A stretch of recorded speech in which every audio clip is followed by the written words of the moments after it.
Realtors, I'm going to give you a question to stop asking lenders. Stop asking lenders if they have in-house underwriting. In-house underwriting means nothing if a lender cannot meet timelines or if a lender is not following all guidelines. So let me explain. If a lender is direct to an agency, Fannie Mae, Freddie Mac, for conventional mortgages, they've got two ways. Actually, it almost looks like four.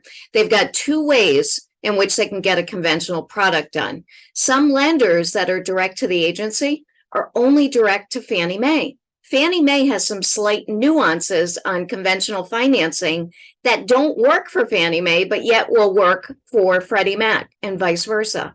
So what is important is to find out if a lender is agency direct. If you like your lender and they're not agency direct, then have them be upfront with you on their overlays. So here's what an overlay means.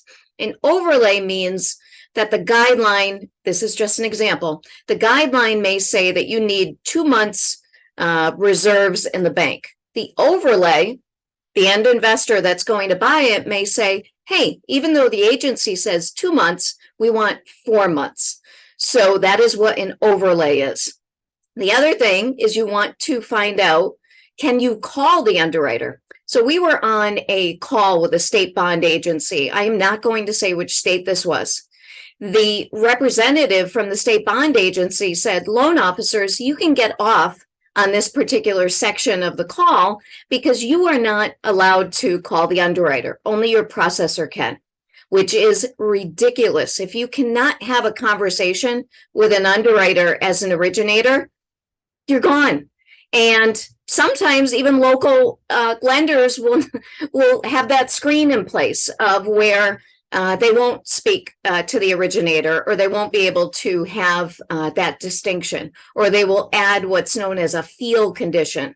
You know, they may feel that it's a good condition, but yet it's not a guideline. So regardless, again, obviously I put these videos out to create business, to get business, but also to help my referral partners as well as consumers when they find my page to see, hey, it's a knowledgeable person that's in the industry.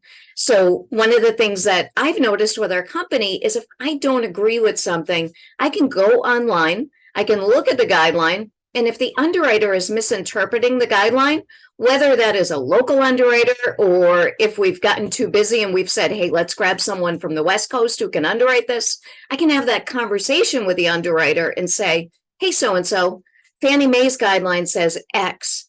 Can you explain how you came up with that condition? And may I ask you to remove it?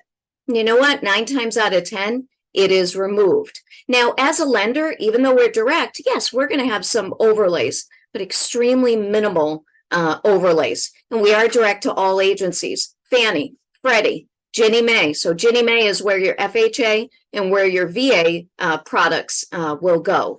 The other thing for you lenders, you realtors in more affluent areas, you want to find out, number one, how many jumbo investors that you have.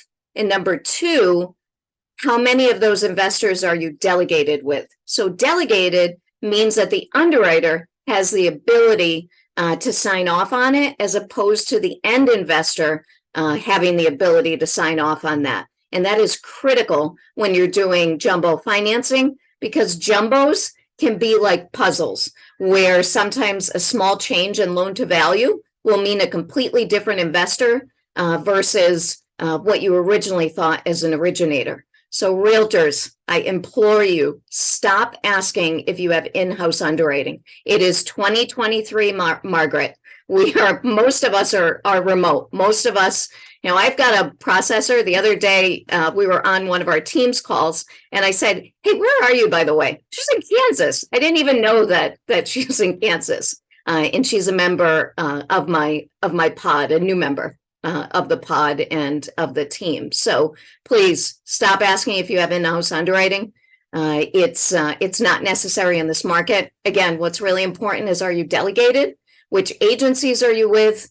And for your jumbo loans, how many investors do you have? And how many of those investors are you delegated with to underwrite? And as a loan officer, can you call the underwriter? So thanks for watching. If you've ever had this happen, or if you don't like it, leave me a thumbs down. But if you like, please leave a thumbs up, and please share and please subscribe to my